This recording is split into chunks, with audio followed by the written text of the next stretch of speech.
මම අද කතා කරන්නේ රුධිර පීඩනය ගැන. රුධිර වාහිනිය තුළ ගමන් කිරීමේදී රුධිරය මගින් එම වාහිනිය බිත්ති මත ඇති කරන බලයට තමයි රුධිර පීඩනය කියලා අපි කියන්නේ. සංස්ථානික සංසරණයේ ධමනිවල ඇති රුධිර පීඩනය මගින් දේහයේ අවයව තුළට හා පිටතට සිදුවන අත්‍යවශ්‍ය රුධිර ගැලීම පවත්වා ගන්නවා. රුධිර පීඩනය සාමාන්‍ය සීමාව තුළ තබා ගැනීම ඉතා වැදගත් වෙනවා. අධික රුධිර පීඩනය මගින් රුධිර වාහිනිය වලට හානි කරනවා.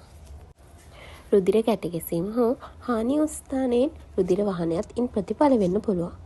එමෙන්ම රුධිර පීඩනය ඉතා අඩු මට්ටමක් දක්වා පහළ ගිය විටදී පටක කේශනාලිකා ජාල හරහා රුධිර ගලා යාම ප්‍රමාණවත් නොවන මට්ටමට අඩු වෙනවා.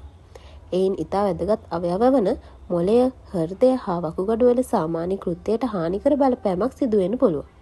පුද්ගලයෙකු තුළ පවතින රුධිර පීඩනය දවසේ කාලය, ඉරියව්, ස්ත්‍රී පුරුෂ භාවය, වයස, ක්‍රියාකාරීත්වය, ව්‍යායාම හා ආතතිය ආදියට අනුව රුධිර පීඩනය වෙනස් විය හැකියි.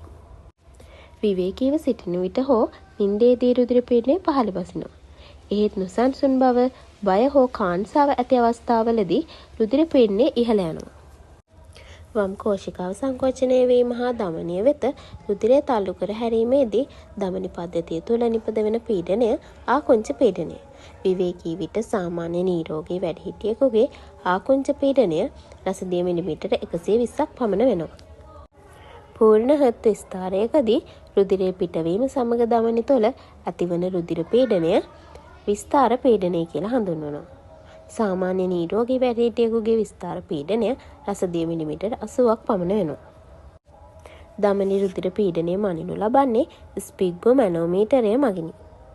සාමාන්‍ය මට්ටමට වඩා ඉහළ රුධිර පීඩනයක් කාලයක් තිස්සේ පැවතීම ආද්‍ය ලෙස සලකනවා.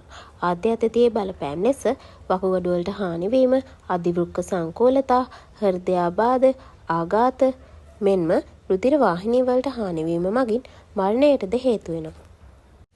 ආද්‍ය ඇතිවීමට හේතු වන සාධක ලෙස ස්ථූලතාවය, මధుමේහය, පෞල් ඉතිහාසය, දුම්බීම, ක්‍රියාශීලීත්වයෙන් අඩු ජීවන පැවැත්ම, අධික ලුණු පරිභෝජනය, අධික මධ්‍යසාර පරිභෝජනය, ආතතිය, දමනි බිත්ති මත අඩු ඝනත්ව ලිපෝප්‍රෝටීන තැන්පත් වීම යන ආදී හේතු සාධක වෙනවා. සාමාන්‍ය මට්ටමට වඩා පහළ රුධිර පීඩනයක් කාලයක් තිස්සේ පැවතීම මන්දාතතිය ලෙස හැඳින්වෙනවා.